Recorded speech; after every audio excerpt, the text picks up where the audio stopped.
ಮಕ್ಳು, ದೊಡ್ಡವರು ಎಲ್ಲ ಕುತ್ಕೊಂಡು ನೋಡೋ ರೀತಿ ಇಲ್ಲ ಅಂತ ಒಂದಷ್ಟು ಜನ ಹೇಳ್ತಾರೆ. ಅದನ್ನ ನೀವು ಒಪ್ಕೋತೀರಾ? ಹೌದು, ನಾವು ಕುತ್ಕೊಂಡು ನೋಡೋಕ್ಕಾಗಲ್ಲ, ಮಲ್ಕೊಂಡು ನೋಡೋಕ್ಕಾಗಲ್ಲ, ಆ ರೀತಿ ಪರಿಸ್ಥಿತಿ. ಹ್ಮ್. ಕಷ್ಟ ಇದೆ ಕೆಲವುದೆಲ್ಲ, ಭಾಳ ನೋಡೋದು ಭಾಳ ಕಷ್ಟ ಆಗುತ್ತೆ, ಭಾಳ ಬೇಜಾರು ಆಗುತ್ತೆ. ಇದ್ದಕ್ಕಿದ್ದಂಗೆ ಅವ್ರುಗಳು ಸ್ಟಾರ್ ಆಗಿಬಿಡ್ತಾರೆ. ಅವರಿಗೆ ಒಳ್ಳೇದು ಆಗಲಿ, ಮತ್ಸರ ಪಡೋದಲ್ಲ, ಒಳ್ಳೆ ಇದರಲ್ಲಿ ಬರಲಿ. ಆ ರಿಯಲ್ ಕಲೆ ಏನು ಇದ್ದಂಥವ್ರು, ಈ ರಂಗಭೂಮಿ ಹಿನ್ನೆಲೆಯಿಂದ ಬಂದಂಥವ್ರು, ಓದಿ ಬಂದಂಥವ್ರಿಗೆ ನಿರಾಶೆ, ನಾವು ಏನೋ ತಪ್ಪು ಮಾಡಿದ್ವು ಅವನಪ್ಪ, ಒಂದು ರಿಯಾಲಿಟಿ ಶೋ ಬಂದ ತಕ್ಷಣ ಇವನು ಸೂಪರ್ ಸ್ಟಾರ್ ಆಗ್ಬಿಟ್ಟ, ಹೌದು ಇದೆ, ಏನಿದೆ ಅನ್ನೋದು ಬೇಜಾರಾಗುತ್ತೆ. ಬಟ್ ಏನು ಮಾಡೋಕ್ಕಾಗಲ್ಲ, ಈ ಪ್ರಪಂಚ ಹೆಂಗೆ ಹೋಗುತ್ತೋ ಹಂಗೆ ನಾವು ಹೋಗ್ಬೇಕಾಗಿದೆ. ಜನಕ್ಕೂ ಕೆಲವೊಮ್ಮೆ ಅದೇ ಇಷ್ಟ ಆಗುತ್ತೆ. ನಾವು ಎಲ್ಲ ಮಾಡೋದು ಜನರಿಗೋಸ್ಕರ, ಹೌದು. ಜನರಿಗೋಸ್ಕರ, ಜನ ಇಷ್ಟಪಡ್ತಾರೆ ಅಷ್ಟೇ. ಈಗ ಹಣ್ಣೆಲೆ ಉದುರಿದಾಗ ಹಸಿರಲ್ಲೇ ನಗ್ತಾ ಇತ್ತಂತೆ, ಹಣ್ಣೆಲೆ ಉದುರುವಾಗ ಉದುರ್ತಾ ಇದೆಯಾ ನೀನು ಅಂತ. ಬಟ್ ಹಣ್ಣೆಲೆಗೂ ಚಿಗುರೆಲೆಗೂ ಗೊತ್ತಿಲ್ಲ, ನಾನು ಒಂದಿನ ಹಣ್ಣು ಹಾಕ್ತೀನಿ, ಉದುರ ಹೋಗ್ತೀನಿ, ಆಗ ನನ್ನನ್ನು ಚಿಗುರೆಲೆ ನೋಡೋದು. ಎಷ್ಟೇ ಎಲೆಗಳು ಉದುರೋದ್ರೂ ಕೂಡ ನಮ್ಮ ಗಟ್ಟಿತನವನ್ನು, ಇವತ್ತು ಹಾಸ್ಯ ಲೋಕಕ್ಕೆ ಬಂದರೆ ನಮ್ಮ ನರಸಿಂಹರಾಜು ಅವ್ರನ್ನ ಮರೆಯೋಕ್ಕೆ ಸಾಧ್ಯನೇ ಇಲ್ಲ. ದ್ವಾರಕೇಶಣ್ಣನ ನಾವು ಮರೆಯೋಕ್ಕೆ, NS ರಾವ್ ಮರೆಯೋಕ್ಕೆ ಸಾಧ್ಯ ಇಲ್ಲ. ಅವರೆಲ್ಲ ಒಂದು ದಿನೇಶ್ ಅಣ್ಣ, ಇವರೆಲ್ಲರೂ ಕೂಡ, ಲೋಕೇಶ್ ಸರ್, ಇವರೆಲ್ಲರೂ ಕೂಡ ಅವರ ಛಾಪನ್ನು ಮೂಡಿಸ್ಬಿಟ್ಟಿದ್ದಾರೆ. ಈಗ ನಮ್ಮ ಜನ್ರೇಷನಿಗೆ ಬಂದರೆ ರಂಗಾಯಣ ರಘು ಸರ್, ಸಾಧು ಕೋಕಿಲ ಸರ್, ಅವರು ದೊಡ್ಡಣ್ಣ, ಅವರು ನಮ್ಮ ಒಂದು ಛಾಪ್ ಮೂಡಿಸ್ಬಿಟ್ಟಿದ್ದಾರೆ. What next? ಮುಂದಿನ ಜನ್ರೇಷನ್ ಯಾರು? ಹೌದು. ಬರೀ ನಾವು ಟಿವಿಗೆ ಸೀಮಿತರಾಗ್ತಿದ್ದೀವ, ಅಥವಾ ರಿಯಾಲಿಟಿ ಶೋಗಳಿಗೆ ಸೀಮಿತ ಆಗ್ತಾ ಇದ್ದೀವ, ಅಥವಾ ಯೂಟ್ಯೂಬ್ ಕಂಟೆಂಟ್ಗೆ ಸೀಮಿತ ಆಗ್ತಾ ಇದ್ದೀವ? ಸಿನಿಮಾ ಇತಿಹಾಸದಲ್ಲಿ ನಾವು ಉಳ್ಕೋಬೇಕಾದ್ರೆ ಏನು ಮಾಡಬೇಕು ಅನ್ನೋದು ಬೇಕಾಗಿದೆ. ಇನ್ನೊಂದು 4-5 ಸಾಧು ಕೋಕಿಲ ಅವ್ರು ಬರಬೇಕಾಗಿದೆ, 4-5 ಟೆನ್ನಿಸ್ ಕೃಷ್ಣ ಅವರಂಥ ಆರ್ಟಿಸ್ಟ್ಗಳು ಕನ್ನಡ ಇಂಡಸ್ಟ್ರಿಗೆ ಬೇಕು. ಚಿಕ್ಕಣ್ಣವ್ರು ಬಂದರು, ಒಂದು ಯಾರು ತೋರಿಸಿದ್ರು, ಅವ್ರು ಹೀರೋ ಆದ್ರಿ. Next what next? ಆ ಜಾಗಕ್ಕೆ ಇವ್ರು ಬರಬೇಕು ಅಂತ ಹೇಳಿದಾಗ ಆ ಪ್ರಯತ್ನಗಳಿರಬೇಕು, ಆ ಓದಿರಬೇಕು, ಆ ಅನುಭವಗಳಿರಬೇಕು.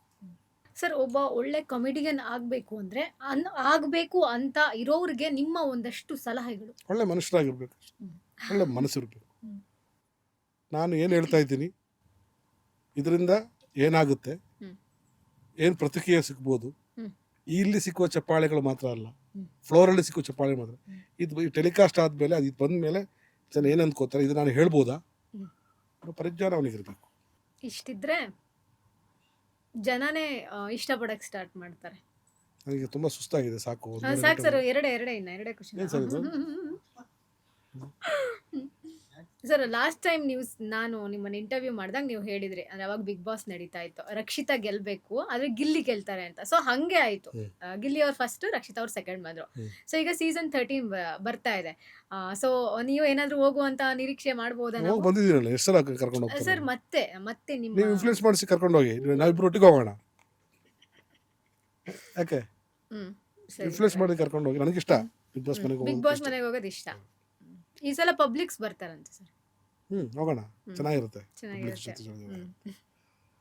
ಈ ಸಲ ಬಿಗ್ ಬಾಸ್ ಅಲ್ಲಿ ಯಾರು ಗೆಲ್ತಾರೆ ಅಂತ ಕೇಳಿಲ್ಲ ಸರ್. ಇನ್ನು ಯಾರು ಹೋಗ್ತಾರೆ ಅಂತಾನೆ ಕೇಳಿ, ನಾನು ಪ್ರಶ್ನೆ ಕೇಳಿ. ಸರ್, ಯಾರು ಗೆಲ್ತಾರೆ? ಈ ಸಲ ಬಿಗ್ ಬಾಸ್ ಅಲ್ಲಿ ಕಲರ್ಸ್ ಕನ್ನಡ ಗೆಲ್ತಾರೆ, ಈ ಸಲ ಬಿಗ್ ಬಾಸ್ ಅಲ್ಲಿ ಸುದೀಪ್ ಸರ್ ಗೆಲ್ತಾರೆ. ಸರ್, ನಿಮ್ ಬಾಸ್ ನಗ್ತಿದ್ದಾರೆ. ಬಾಸ್ ಟಿವಿ ಅಲ್ವಾ, ಅವ್ರು ಗೆಲ್ತಾರೆ. ಓಕೆ, ಇವಾಗ ಒಂದು ಸ್ಮಾಲ್ ಗೇಮ್ ಆಡ್ಬಿಡೋಣ. ಲಾಸ್ಟ್ ಸರ್, ಇದು ಸೆಕೆಂಡ್ ಸೆಗ್ಮೆಂಟ್. ನನಗೆ ತುಂಬಾ ಸುಸ್ತು ಮಾಡಿದಿರಿ, 1.5 ಗಂಟೆ ಮಾತಾಡಿಸಿ, ಯಾರು ಸಿಕ್ಕಿಲ್ವ ನನ್ಗೆ. ಸರ್, ಒಂದು 4 ಫೋಟೋ ತೋರಿಸ್ತೀನಿ, ನಿಮಗೆ ಏನ್ ಅನ್ಸುತ್ತೆ ಅಂತ ಹೇಳ್ಬೇಕು ಅಷ್ಟೇ, ಓಕೆನಾ? ಮಿತ್ರ ಮತ್ತು ಗೀತಾ, ಮಿತ್ರ ಮತ್ತು ಗೀತಾ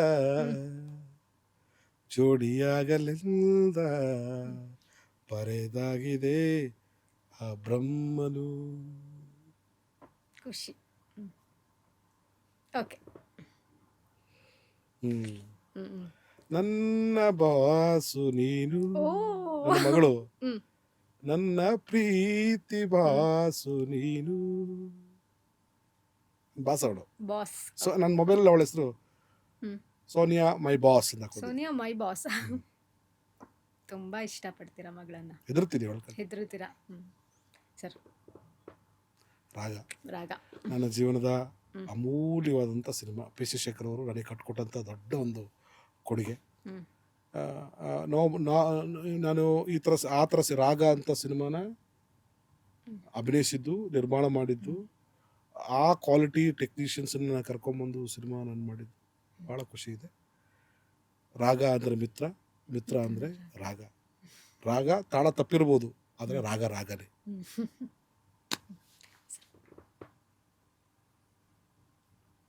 ಕುಚುಕು ಕುಚುಕು ಕುಚುಕು. ರಾಣಿ ಸಾರು ಮತ್ತು ನನ್ನ ಪ್ರೀತಿಯ ಅಂಬರೀಷಣ್ಣ ಒಬ್ಬ ಸಿಂಹ ಗರ್ಜನೆಯ ವ್ಯಕ್ತಿ ಅಂಬರೀಷಣ್ಣ. ಆಮೇಲೆ ಒಂದು ಎಲ್ಲರ ಕಡೆ ಒಂದು ಪ್ರೀತಿಯ ಸಹಕಾರದ ಕೈ ಚಾಚುವಂಥ, ಕೈ ನೀಡುವಂಥ ಒಂದು ಕಲಾವಿದ. ಒಬ್ಬ ಕಲಾವಿದರಿಗೆ ಎಲ್ಲರೂ ಕೂಡ ಎಲ್ಲರನ್ನು ಒಟ್ಟು ಆಗಿಟ್ಕೊಂಡು ಕಂಟ್ರೋಲ್ ಮಾಡುವಂಥ ದೊಡ್ಡ ಒಬ್ಬ ನಾಯಕ. ಆ ಥರ ಒಬ್ಬರ ಕೊರತೆ ನಮ್ಮ ಚಿತ್ರರಂಗಕ್ಕೆ ಇದೆ ಈಗ. ಅಂಬರೀಷಣ್ಣ is a very good. So Naani sir very close friend of me. ಸ್ವಲ್ಪ ದಿವಸಗಳಿಂದ ಒಂದು 2-3 ಇದರಿಂದ ಶೂಟಿಂಗ್ ಬ್ಯುಸಿಯಿಂದಾಗ ಅವ್ರನ್ನ ಮೀಟ್ ಮಾಡೋಕ್ಕಾಗಿಲ್ಲ, ಕಮ್ಯುನಿಕೇಷನ್ ಇಲ್ಲ. ಸದ್ಯಕ್ಕೆ ಅವ್ರನ್ನ ಭೇಟಿ ಆಗ್ತೀವಿ. Sir, Kichcha Sudeep sir, maximum mass max ಅವರು is a very good technician. More than an ಆ್ಯಕ್ಟರಾಗಿ ಅದ್ಭುತ. ಅವರು ಟೆಕ್ನಿಷಿಯನ್ ಆಗಿ ಅವರು ಬೇರೆ ಲೆವೆಲ್ಗೆ, ಅವರ ನಿರ್ದೇಶನ ಕೌಶಲ್ಯನೇ ಬೇರೆ. ಸರ್ ವರ್ಷಕ್ಕೆ 3 ಸಿನಿಮಾದಲ್ಲಿ ಆ್ಯಕ್ಟ್ ಮಾಡಬೇಕು, ಅಟ್ಲೀಸ್ಟ್ ಒಂದು ಸಿನಿಮಾನಾದರೂ ಡೈರೆಕ್ಟ್ ಮಾಡಬೇಕು. ಬೇಕು ಅವ್ರ ಕಿಚ್ಚು ಕನ್ನಡ ಇಂಡಸ್ಟ್ರಿಗೆ ಬೇಕು. ಭಾಳ ಇಷ್ಟಪಡ್ತೀನಿ. Is a technicians, I love him A lot. Sir, ಕೊನೆಯದಾಗಿ ನಿಮ್ಮ ಮುಖದಲ್ಲಿ ಫೋಟೋ ನೋಡ್ತಿದ್ದಾಗ ನನಗೊಂದು ರೀತಿ ಖುಷಿ ಕಾಣಿಸ್ತು. ಯಾವ ಮೂಮೆಂಟ್ ಸರ್ ಇದು? ಸರ್, ಒಳ್ಳೊಳ್ಳೆ ಮೂಮೆಂಟ್ಗಳು. ಬಾಸ್, ಡಿ ಬಾಸ್, ಅಭಿಮಾನಿಗಳ ದಾಸ, ಎಲ್ಲರ ಪ್ರೀತಿಯ ದಚ್ಚು, ಬಾಕ್ಸ್ ಆಫೀಸ್ ಸುಲ್ತಾನ್, ಭಾಳ ಇಷ್ಟದ ವ್ಯಕ್ತಿ, ಒಳ್ಳೆ ಆ್ಯಕ್ಟರ್, ಒಳ್ಳೆ ವ್ಯಕ್ತಿತ್ವ, ಪ್ರಾಣಿ ಪಕ್ಷಿಗಳನ್ನು ಭಾಳ ಪ್ರೀತಿ ಮಾಡುವಂಥ ವ್ಯಕ್ತಿ, ನನಗೆ ತುಂಬ ಇಷ್ಟವಾದಂಥ ವ್ಯಕ್ತಿ. ನಮ್ಮ ಮನೆಯಲ್ಲಿ 2 ಫ್ಯಾನ್ಸ್ ಇದ್ದಾರೆ ಅವರಿಗೋಸ್ಕರ. ನನಗೆ ಭಾಳ ಇಷ್ಟ.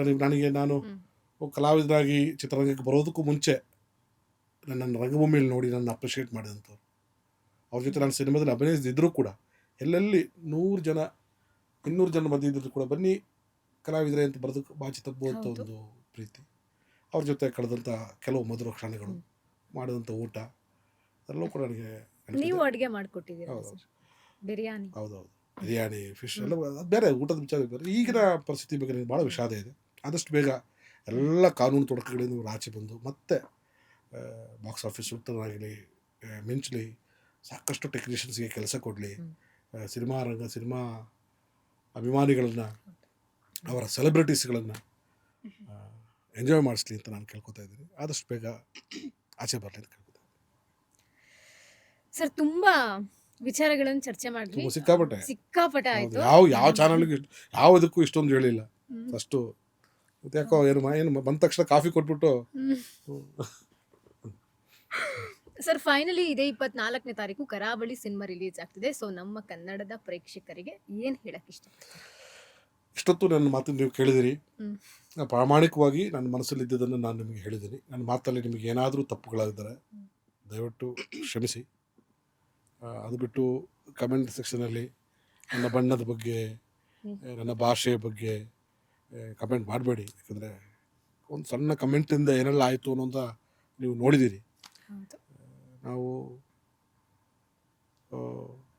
ಅದೆಲ್ಲ ಬಿಟ್ಟು ಕರಾವಳಿ ಅಂತ ಒಂದು ಅದ್ಭುತವಾದ ಸಿನಿಮಾ, ನಮ್ಮ ಕನ್ನಡ ಸಿನಿಮಾ, ಹೆಮ್ಮೆಯ ಸಿನಿಮಾ, ಭಾಳಷ್ಟು ಟೆಕ್ನಿಷಿಯನ್ಸ್ಗಳ ಕನಸು, ಭಾಳಷ್ಟು ಕಲಾವಿದರ ಕನಸು, ಬಹಳಷ್ಟು ಒಳ್ಳೆಯ ಹಿತೈಷಿಗಳ ಕನಸು ಕರಾವಳಿ ರೂಪದಲ್ಲಿ ಬರ್ತಾ ಇದೆ. ದಯವಿಟ್ಟು ಥಿಯೇಟ್ರಿಗೆ ಬಂದು ಸಿನಿಮಾ ನೋಡಿ. ಆ ಸೌಂಡು, ಆ ಕಲರು, ಆ ಥಿಯೇಟ್ರಲ್ಲಿ ನೋಡುವಂಥ ಮಜನೇ ಬೇರೆ. ನಿಮಗೆ 100% ಪೈಸಾ ವಸೂಲು. ಭಾಳಷ್ಟು ಖುಷಿ ಕೊಡುತ್ತೆ, ಭಾಳ ಹೆಮ್ಮೆ ಪಡ್ತೀರಿ. ಬೇರೆ ಭಾಷೆಗಳನ್ನ ನೋಡಿ ನೀವೇನು ಆನಂದ ಪಟ್ಟಿರಿ, ಅದಕ್ಕಿಂತ ಮಹದಾನಂದವನ್ನು ಪಡ್ತೀರಿ. ಸಿನಿಮಾ ನೋಡಿ ನಿಮ್ಮ ಸ್ನೇಹಿತರನ್ನು ಕೂಡ ಕಳಿಸೋ ಥರ ಒಳ್ಳೊಳ್ಳೆ ಕಮೆಂಟ್ಗಳನ್ನು ಅಥವಾ ಒಳ್ಳೊಳ್ಳೆ ರಿವ್ಯೂಸ್ಗಳನ್ನು ನಿಮ್ಗೆ ಅನಿಸಿದ್ದನ್ನು ಕೊಟ್ಟು ಈ ಸಿನಿಮಾನ ಸೆಲೆಬ್ರೇಟ್ ಮಾಡಿ ನಾವೆಲ್ಲ ಸೇರಿ ಈ ಕರಾವಳಿ ಹಬ್ಬವನ್ನು ಆಚರಿಸೋಣ. ತುಂಬಾ ಚೆನ್ನಾಗಿ ಹೇಳಿದ್ರಿ ಸರ್. ಹೋಗ್ಬೋದಾ? ಎಂಡ್ ಮಾಡ್ಬಿಡ್ತೀನಿ ಸರ್. ಯಪ್ಪ, ಎಂಡ್ ಮಾಡ್ಬಿಡ್ತೀನಿ. ಸೊ ಇಷ್ಟೋ ತನಕ ನನ್ನನ್ನು ಸಹಿಸ್ಕೊಂಡಿದ್ದಕ್ಕೆ ಥ್ಯಾಂಕ್ ಯು. ನಾನು ಹೇಳ್ತೀನಿ, ಇಷ್ಟೊಂದು ಪ್ರಶ್ನೆ ಯಾರೂ ಕೇಳಿರಲಿಲ್ಲ. ಯಾಕೆ ನಿಮ್ಗೆ ಇಷ್ಟೊಂದು ಪ್ರಶ್ನೆ ಕೇಳಿದ್ರಿ ಅಥವಾ ನೀವು ಪ್ಲಾನ್ ಮಾಡಿದ್ರೆ ಸರ್? ಇಲ್ಲ ಸರ್, ಪ್ಲಾನ್ ಮಾಡಿದಿಲ್ಲ. ಮಿತ್ರ ಸರ್ಗೆ ಅಂತಾನೆ ಇಷ್ಟು ಪ್ರಶ್ನೆ ಕೇಳಬೇಕು ಅಂತ. ಒಂದು ವರ್ಷಕ್ಕೆ ಪ್ಲಾನ್ ಮಾಡ್ಕೊಂಡಿದ್ದೀರಾ ಅಂತ ಅಲ್ವಾ? ಸರ್ ಇಲ್ಲ ಸರ್, ಅದೇ ಮಿತ್ರ ಸರ್ ನೋಡಿದಾಗ ನಾನು ಒಂದಿಷ್ಟು ಪ್ರಶ್ನೆ ಕೇಳಬೇಕು ಅಂತೇಳಿ ನನ್ನ ತಲೆನಲ್ಲಿ ಗುಡ್ಡೆ ಹಾಕೊಂಡಿದ್ದೆ. ಅದನ್ನೆಲ್ಲ ಒಂದ್ಸಲ ನೀವು ಸಿಕ್ಕಿದ್ರಿ, ನನಗೂ ಖುಷಿ ಆಯ್ತು. ಕರಾವಳಿ ಸಿನಿಮಾ ನೋಡಿ ನಿಮ್ಮ ಫ್ರೆಂಡ್ಸ್ಗೆಲ್ಲ ಹೇಳಿ. ದಯವಿಟ್ಟು ಇದು ಸಿನಿಮಾ ಬಹಳ ಇಷ್ಟವನ್ನು ಕೊಡುತ್ತೆ. ಇದಾದ್ಮೇಲೆ ಮಹಾನ್ ಚಿತ್ರಕ್ಕೆ ಬರ್ತೀನಿ, ಪ್ರಮೋಟ್ ಮಾಡಿ. ಇದಾದ್ಮೇಲೆ ಲಕ್ಷ್ಮೀಪುತ್ರ ಸಿನಿಮಾಗೆ ನಾನು ಬರ್ತೀನಿ, ಕರಳೆ ಸಿನಿಮಾಗೆ ನಾನು ಬರ್ತೀನಿ. ಎಲ್ಲ ಬ್ಯಾಕ್ ಟು ಬ್ಯಾಕ್ ಸಿನಿಮಾಗಳಿದೆ. ಎಲ್ಲಾ ಸಿನಿಮಾಗೂ ನಾನು ಬರ್ತೀನಿ, ನೀವು ಕರೆದಾಗೆಲ್ಲ ಬರ್ತೀನಿ. ಈ ಸಿನಿಮಾಗೆ ನಿಮ್ಗೆ ವಿಶೇಷವಾದ ಪ್ರೀತಿ ಇರಲಿ ಅಂತ ಸರ್. ಖಂಡಿತ ಇರುತ್ತೆ ಸರ್. Thank you sir. ಇಲ್ಲಿ ತನಕ ಬಂದು ಇಷ್ಟೋ ತನಕ ಕೂತು ಮಾತಾಡಿದ್ದೀರಾ. Thank you so much sir. Boss TV ಅವರೇ, ಕರ್ಕೊಂಬಂದಿದ್ದೀರಿ, ಕರೆಕ್ಟಾಗಿರೋರನ್ನೇ ಕರ್ಕೊಂಬಂದಿದ್ದೀರಿ. ಹಾಕ್ತಾರೆ ಮೆದುಳಿಗೆ ಕೈ, ಹಂಗೆ ಪಲ್ಲವಿಯವರು ವೆರಿ ಟ್ಯಾಲೆಂಟೆಡ್, ಭಾಳ ಸ್ಪಷ್ಟವಾಗಿ ಕನ್ನಡ ಮಾತಾಡ್ತಾರೆ. ಅವ್ರನ್ನ ಬಾಸ್ ಟಿವಿ ಕರ್ಕೊಂಬಂದಿದ್ದಕ್ಕೆ ಥ್ಯಾಂಕ್ಸ್ ಹೇಳ್ತೀನಿ. ಇನ್ನೊಂದು 3 ತಿಂಗಳ ಕಡೆ ಬರಲ್ಲ. Thank you very much. ನೋಡಿದಲ್ವಾ, ಇದಾಗಿತ್ತು ಈ ಹೊತ್ತಿನ ಸ್ಪೆಷಲ್. ಕನ್ನಡದ ಸಿನಿಮಾಗಳನ್ನು ಥಿಯೇಟರ್ನಲ್ಲೇ ಬಂದು ನೋಡಿ ಅಂತ ಹೇಳ್ತಾ ಈ ಒಂದು ವಿಶೇಷವಾದಂತಹ ಸಂಚಿಕೆಯನ್ನು ಮುಗಿಸ್ತಾ ಇದ್ದೀನಿ. ಇನ್ನಷ್ಟು ಹೆಚ್ಚಿನ ಅಪ್ಡೇಟ್ಸ್ಗಳಿಗಾಗಿ ನೋಡ್ತಾ ಇರಿ ಬಾಸ್ ಟಿವಿ. ಲೇಟೆಸ್ಟ್ ಹಾಗೂ ಇಂಟ್ರೆಸ್ಟಿಂಗ್ ಸುದ್ದಿಗಳಿಗಾಗಿ ಬಾಸ್ ಟಿವಿ ಕನ್ನಡ ಚಾನೆಲ್ನ ಸಬ್ಸ್ಕ್ರೈಬ್ ಮಾಡಿ. ಹಾಗೆಯೇ ಬೆಲ್ ಐಕಾನ್ ಪ್ರೆಸ್ ಮಾಡಿ. ಇದರ ಜೊತೆಗೆ ಫೇಸ್ಬುಕ್, ಇನ್ಸ್ಟಾಗ್ರಾಮ್, ಎಕ್ಸ್ನಲ್ಲೂ ಮಿಸ್ ಮಾಡದೆ ಫಾಲೋ ಮಾಡಿ.